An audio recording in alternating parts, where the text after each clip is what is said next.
Yeah, so now with that basic understanding and that basic introduction, we'll start off with the book. Okay. So based on this book, we have. Okay. So based on this book, we have made an app, and it's called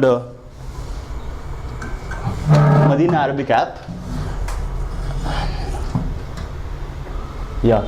So this is like the first chapter. Just open the book, the first chapter.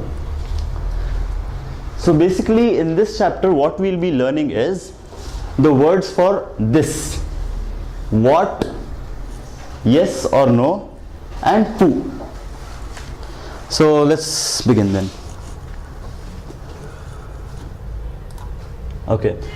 Now the first rule that you're learning in Arabic, that every noun in Arabic, originally it ends with a double dhamma. Okay, sorry, a dhamma I didn't explain what it means. Okay, now the letters that you wrote, each of them are accompanied by one of the three harakat. For instance, one of them is like this, another is like this is called dhamma, this is called fatha, this is called kasra. And what this dash means is this particular sign comes on top of the letter, okay, on top of the alphabet. And again this particular sign as well comes on top of the alphabet. For example, here you see this particular line, this particular sign on top of ba. So this is what it means. And here it means that this particular dash, as this dash is, it comes below this particular letter, whatever letter that is. For example, here Jim, this particular dash comes below Jim. So this is what it represents, and this particular sign gives a sound of oo. If it comes on top of any letter, it gives a sign of oo. For example, if it comes on top of ba, it gives a sound of boo. And similarly, it is called as fatha, it gives a sound of a, ba. For example, here it's called ba, baitun, it's baitun, okay? And this particular sign, it gives a sound of e. For example, here masjidun, e, masjidun. So this is basically how it is. And another thing is, it can have any one of these three harakat, any one of these three signs. Every letter in Arabic can have any of these three signs. If it does not have any of these three signs, then it has something known as sukun. It is represented by a small circle, or it is even represented by a small inverted C. Here particularly it is represented by a small circle. So when this particular symbol comes on top of a letter, that letter does not have any haraka, and that particular letter cannot be pronounced on its own. For example, in masjidun, mim has a fatha on top of it, so we say ma, and jim has a kasra below it, so we say ji, and dal, again it has two dhamma, so again even that has a haraka, but this particular scene has a sukun over it. So what that means is that that particular letter does not have any haraka, so you can't say it independent of other letters. For example, we say masjidun. If you separate out every letter except sa, you can't say sa. Sa would mean that you are adding fatha to it. Si would mean you are adding kasra to it, and so on. So what that means is that it is free of any haraka. So with that being said, again, now in these three signs, if we have a pair of those signs, for example, we have two dhammas or two fathas or two kasras, then it gives a sound of it's called as nunciation, and it gives a sound of it ends with nun sound. For example, if this particular sign comes on top of any letter, then what we get, then the sound we have is it ends with un. For example, here it's masjidun. So whatever. For example, here baytun, so it gives a sound of un. So here an, in, simple as that. Okay. So here, so that's what the rule states. The rule, what it states is, every noun in Arabic ends with originally yani in presence of some other words, some changes undergo. We'll learn that later. But originally, without any changes being affected on the noun, originally it ends with un.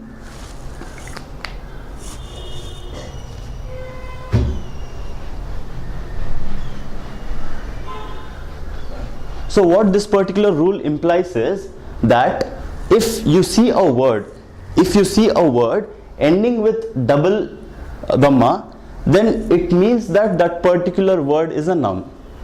It means that that particular word is a noun. There are nouns which do not have the double dhamma, but the thing is that any word which has this double dhamma, it means it is a noun. You're getting my point? That is one of the type of the noun. There are other nouns which don't have it, but if this particular sign comes on top of the noun, it necessarily means it is a noun. Okay, let's move on then.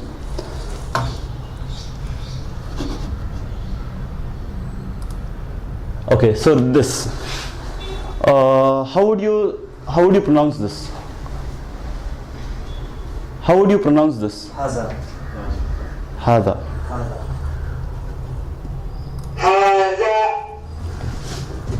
It's a bit loud. Okay, so this is how you pronounce hada. Hada means this, as you can see.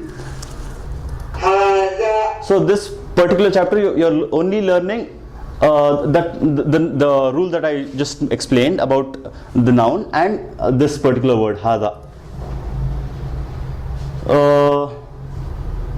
Okay. So this is how you would say, this is a house. Hada baytun. Hada masjidun. Hada masjidun. Okay. Now, when you look at the word bayt, where else have you heard the word bayt? Bayt. Baytullah. Okay. Yeah, that's it. Actually, yeah, that's it. So if you actually click on this memory sign, we get some what do you say? Some Quranic verse or some hadith which speaks, which is related to that particular word in question. So here, as we see, the holy and it's mentioned in Surah Quraysh. فَلْيَعْبُدُوا رَبَّ هَذَا الْبَيْتِ. هَذَا الْبَيْتِ. So that particular word is mentioned here. Okay. So when you actually click on that memory sign, you get some more details, some more references as to where that word is used, either in the Quran or the Hadith, and so on. Okay, and this is and masjid though is like even the non-Muslims know about it, so it's very common. It's a very common noun. And again, if you click on the memory sign, we get as an example. We see that Allah Ta'ala has masjid is mentioned in hundreds of verses in the Quran, and one of the verses mentioned here. Okay. Hada babun. Hada bab. Okay. Yeah. So bab here, as you can see, it's mentioned. One of the places in which it's mentioned is in the story of Yusuf alayhi salam and Zulaikha. Acha, kitab again. Kitab again. It's very common. It's a very commonly known term.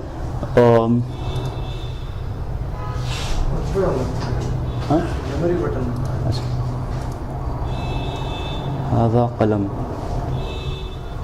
هذا قلم. هذا كتاب. هذا مفتاح. And by the way, all these terms are mentioned in the Quran. Almost all of them. هذا هذا سرير. And even this term, halanki we haven't mentioned it in the memory text, but even this particular term is mentioned in the Quran. It's mentioned in its plural form. Allah Ta'ala says, fi sururim marfu'a, fi sururim marfu'a, yani in raised couches. And this particular verse is talking about the inhabitants of paradise, how they'll enjoy in paradise and how they're reclining on the couches and stuff like that. It's really beautiful. I mean, you really have to listen to the tafsir of that and contemplate upon how the, inshallah, maybe all be inhabitants of paradise. When we do reach there, how we'll be served with wine from paradise, and how we'll be like enjoying ourselves. Like another very important analogy that I came across, not analogy, that most of the descriptions of paradise, if you actually think about them, they are like they are very much like how we want to enjoy in this world, like wine and just relaxing on a Sunday in front of just seaside kind of, yeah, it's like relaxing, reclining on couches and people serving us things. That's how even paradise has been described, so that we can relate to it. Okay. Okay, now that we have learned how we can point to something, yeah, basically hada, we can use hada to just point at something and tell something, tell what that particular thing is. For example, I would say hada kitabun, like that, hada qalamun, like that. So that is the purpose of hada. And now we learn another concept as to if you want to ask about something, ask about one particular object, how would you do it? Ma is the word used for what? Question. Yes, question. It's like ma hada, like to ask the question. Ma hada. Yeah. So here we have a pair of sentences as to a question and an answer, as to know how a basic question and answer in Arabic is. ما هذا؟ هذا بيت. ما هذا؟ هذا قميص. So as you can see, the translation is right there, so there's not much to be said there. ما هذا؟ هذا كرسي. ما هذا؟ هذا قلم. ما هذا؟ هذا نجم. So again, najm means star. ما هذا؟ هذا نجم. Yeah, now here there is a test for you, and since you have already solved the test yesterday, so I think it's better if we give our sister a chance. And yeah, ma hadha. Do you remember reading what this particular object was? Okay, I'll just play it. Probably you can relate to it. هذا قميص. هذا قلم. هذا بيت. هذا مفتاح.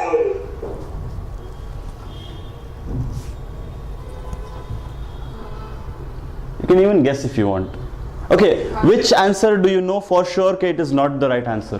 First and second. Yani qamis and qalam. Okay. And bait. What is bait? Hada baitun.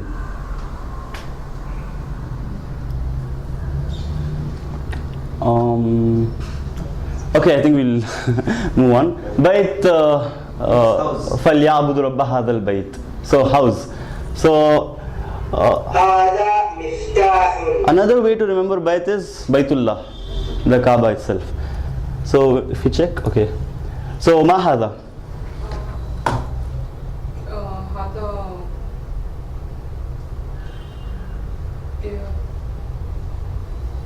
هذا كتاب. هذا كتاب. Okay, okay. Ma hada? This is easy. كتاب pen. What? قلم. هذا قلم. Ma hada? هذا Okay, it's bab. هذا باب. ما هذا. هذا بيت. It's okay, we'll get used to it, it's okay. ما هذا. It's an Urdu word as well.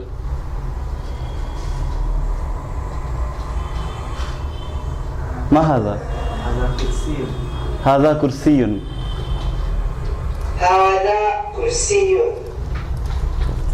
Okay, now that we have pointed at something and asked what that thing is, to ask a yes or no question, is this such and such a thing? For example, hada, like, is this a pen? If I want to ask, is this what it is? So for that we use the word we use the particle a. So like hada baytun, is this a house? We can have either yes or no. So this particular question, you can have either a yes as an answer or no as an answer. So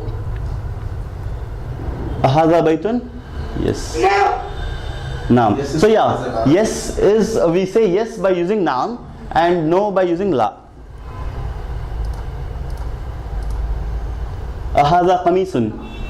نعم. Ahadha sarirun. La. لا. Ahadha miftahun. Okay. لا. Ahadha najmun. نعم. Okay. Okay, now we come to another concept, that is another concept is that in Arabic language all the nouns are divided into two main categories, aqil and ghair aqil. Aqil are those nouns which have intelligence, and under this come the human beings, the jinns, the angels and Allah subhanahu wa ta'ala. So apart from these four categories of nouns, all other nouns come under ghair aqil, the non-intelligent beings. So if you are asking or talking about some non-intelligent being, then we use the word ma. Till now we were dealing with non-intelligent beings, and now if we deal with intelligent beings, we refer to them with the term man. Man means who. You won't ask if you are pointing at a person, you won't ask what is that. You ask who is that. So that's the same concept even in Arabic. But in Arabic it's far more specific. It's specific to Allah subhanahu wa ta'ala, to human beings, to jinns and to angels. من هذا؟ So that's how you ask it. هذا طبيب. So tabib means doctor, as you can see. هذا ولد. هذا طالب. هذا رجل. هذا كلب. So as you can see, every sentence is as simple as just this is something like that. Okay. Oops. هذا حمار. هذا حصان. So as you can see, for donkey we say himar, for horse we say hisan. I know it's all a lot of vocabulary, but inshallah you'll get used to it. هذا جمل. هذا ديك. هذا مدرس.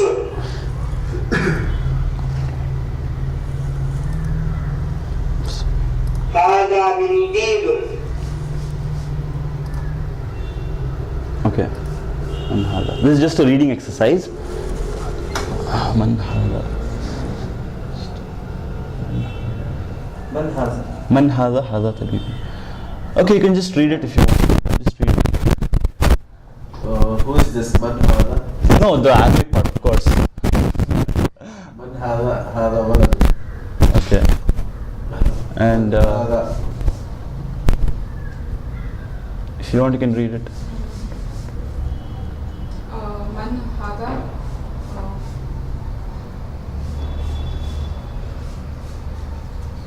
Okay. هذا طالب. Okay. هذا ولد. لا هذا رجل. Okay. من هذا؟ هذا تاجر. Okay, anyone? Read this, anyone? هذا قلب. Okay, not qalbun, it's kalbun. Kalb. There is a huge difference between the two. If you say qalbun, it's heart and not the dog. So there's a huge difference. Ahada kalbun. لا.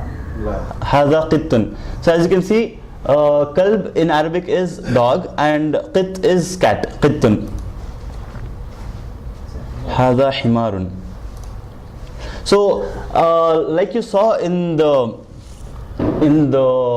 lesson itself, we had all that fatha kasra dhamma, but here, since it is an exercise, we have removed all those fatha kasra dhamma, because in the Arabic language, among the Arabs, they don't usually put fatha kasra dhamma in the books or in newspaper or wherever there is Arabic literature. They don't usually put the fatha kasra dhamma.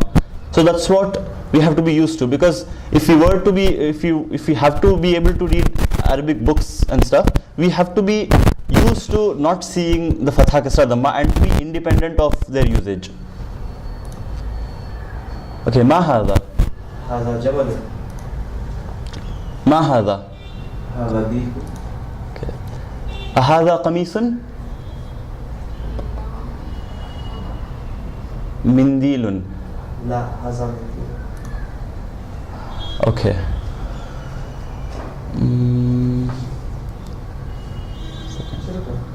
Second chapter. Okay.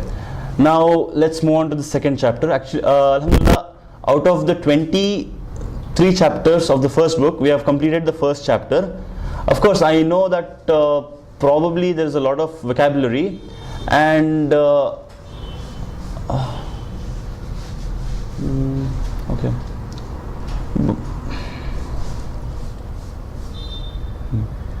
Okay, then we'll move on then. Yeah. Sure. Okay, fine. So in the second chapter, basically what we'll be learning is, now we learned how to point to something near you and say hada qalamun. Now if I want to say that is a chair, I would say zalika kursiyun. Zalika. This, something near you, we say this. And something far away, what do we use in English? That.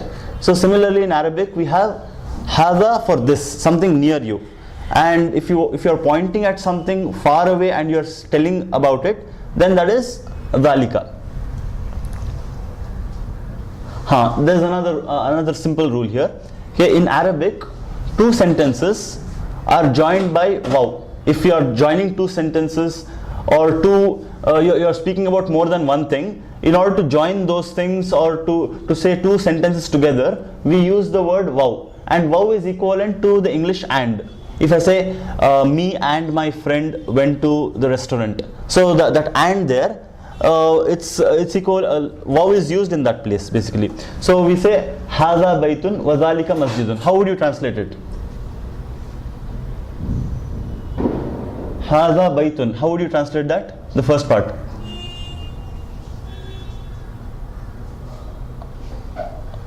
Okay, fine. If you can't, it's okay. Not a problem. Yeah. This is house and that is masjid. This is House. a house. This is a house. A house. That's a masjid. And that is a masjid. Yeah, simple as that. Okay. ذلك That's how you pronounce it. Okay. Okay. Let's just listen and get familiar with the term dhalika. ما ذلك ذلك نجم So yeah, again, if someone were to ask you ma dhalika, you wouldn't say hada qalamun. You obviously say dhalika. Like whatever he's pointing at, you use the same term. If I ask you what is that, you wouldn't say this is so and this is such and such thing. You would say that word itself. So same is the concept in Arabic as well. So if the question is zalika, even the answer will be in zalika. هذا مسجد وذلك بيت. So as you can see in the picture, because the house is far away, we have used the term dhalika. So hada, it's nearer to you. In the picture itself, you can see that it is nearer to you. So you say hada masjidun, and wadhalika baytun, because it is far away from you. هذا حصان وذلك حمار.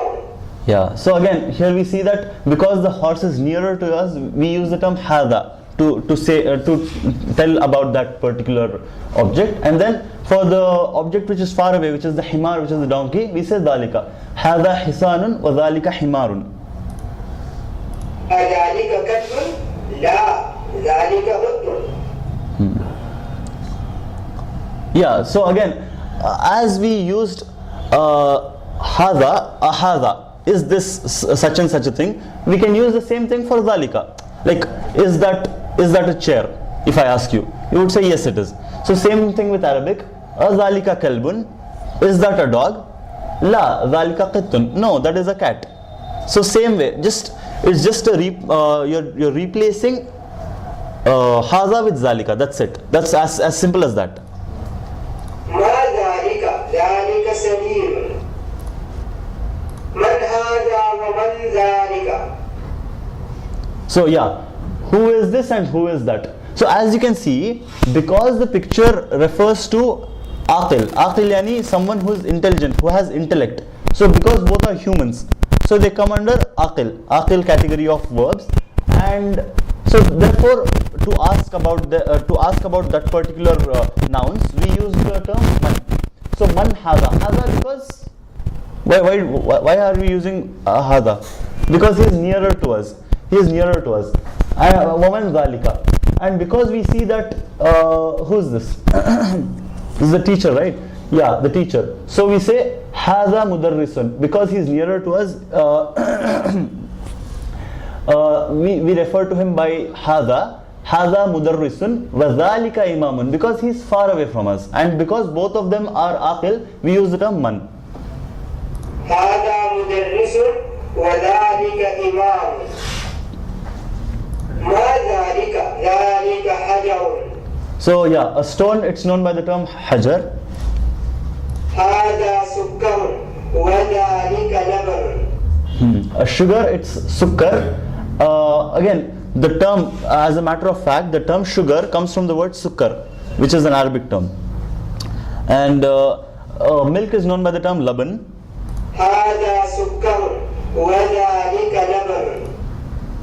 Okay, now exercises. Okay, this is just a reading exercise. Can you read the first sentence? Okay, I'm sorry.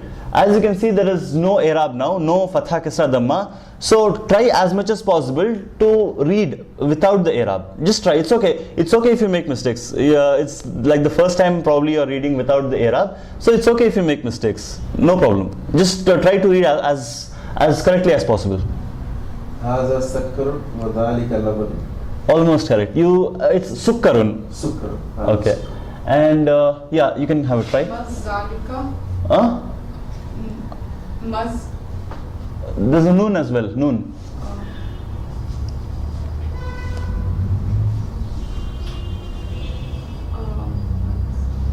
Yes. Man zalika. Yes. Zalika imam. Sahi. Very nice. Okay, the third sentence. أذلك قط. Yeah. لا ذلك كلب. Superb. And the fourth one. Ma haza. Yeah. Haza.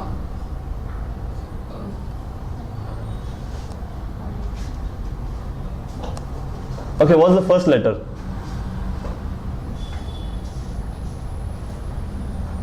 First letter. Ha. Ja. Hajarun. Last word. Hajarun. Hadha hajarun. Okay. So alhamdulillah, we have finished the first two chapters. I know it may have been a bit too quick, but I just thought it's best if we just pick up a bit pace, so that our brother here can also learn a bit more today. And what else? Yeah. So now, yeah, do you remember the rule that we learned today? Okay, do you remember the rule that we learned today, the first rule?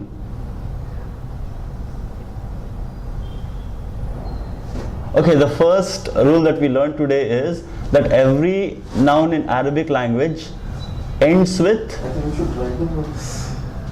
No, it's okay. Yeah, you can write it down as well. No problem. It's also there in the app that I think you have downloaded, right? Yeah. So the first rule that we learned today is that every noun in Arabic, it ends with double dhamma. Yeah. So if a word ends with double dhamma, it means that that particular word refers to a noun. Do you remember that? Okay. So now we're gonna play a game. Okay. We're gonna play a game, and okay. Now what we'll do is, because I think how do I do it? Why such a yes no chill.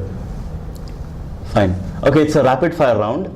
What I'll be doing is I'll be putting on a word on the screen, and you have to tell me if it is a noun or not a noun.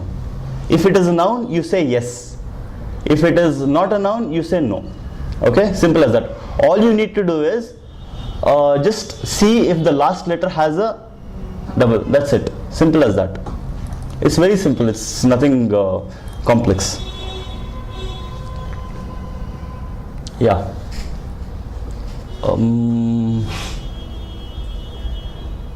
Okay. Okay. Ready? Okay. Okay. Competition. Open. Okay. There's no competition, and so there's no winners, no losers. Okay. So no one feels bad about losing, and no one feels good about winning. There's no winning, losing here. Ready? Okay. No. Okay. Okay. Yes. No. Yes. Yes. Yes. No. Yes. No. Yes. No. No. You made a mistake. Yes. Yes. Yes. No. No. Yes. Yes. You made another mistake. Yes. No. Third mistake. But I think that what skip faster probably. That's what rapid fire means, man. Come on. What's this? Yes. Yes. No. No. Yes. Yes. No. No. No. Yes. Yes. Yes. No. No. Yes. Yes. No. No. Yes. Done. So, Alhamdulillah, our brother gets -3 points. And okay, there's no losers, so you don't need to feel bad about it. Okay, now I hope it was fun. Yeah. Okay, now what we will do is we just go back again to each word, and okay, now I'll just display all the words again, and you try to guess the meaning of that word. Okay, because most of the words that I put up on the screen now, even though you may not have read the whole word, you were just focusing on the last letter, most of them you already have known them. Okay, I think you told me that you speak Urdu at home, right? Yes. What about you, sister? You speak Hindi at home. Still, it doesn't matter. Urdu, Hindi, it's all almost same. And because many words in Urdu and even in Hindi, many words even in Hindi are derived from Arabic, you already know a lot of Arabic. You may not know it, you may not realize it, but you already know a lot of Arabic. So let's see how much you know of the Arabic. Okay? Even if you don't say the exact meaning, you can even say something close to what it refers to. Okay? Okay. What does this refer to? Qara. Oh. Or ikra. Ah, yes. Okay. It means to? He read. Yani it's a verb. It's a verb. It means he read. He read. He read. We'll learn verbs later. So basically, I just want you to know want you to tell me what that word refers to or what it points to. Something close to it at least. Okay. Now what about this? Bustan. Hmm. Bustan. Mister. No. Okay. Good try. Good try. Really good try. It's the. It's a place. It's a place. Yeah. Okay. I'll give you a few hints. It's a place. It's people go there for recreation, to relax. Huh? Beach. No. Okay. Another good try. Is it garden? Yeah. That's the one. Garden, I thought Hadi. Okay. Okay. No. Actually, okay. Bustan specifically refers to orchard. Orchard, not exactly garden. Garden is also somewhere close, but actual meaning in English would be orchard. Like we say in Urdu, bagh. Bagh. Okay. Bagh, yani bagh, right? Of some apple trees, bagh, like that. Okay, kana. Hey, ठीक है, this is very tough. I'll give you something more related to Urdu. ठीक है. Manzar. What does this mean? To see, to My dad's name. Huh? watch. My dad's name. Your dad's name is Manzar. What does it mean? Exactly, correct. It's a view. It's basically Manzar means view.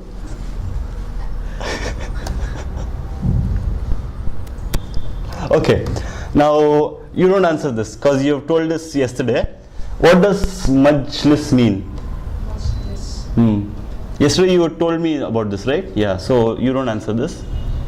Majlis. Where do you hear the term majlis?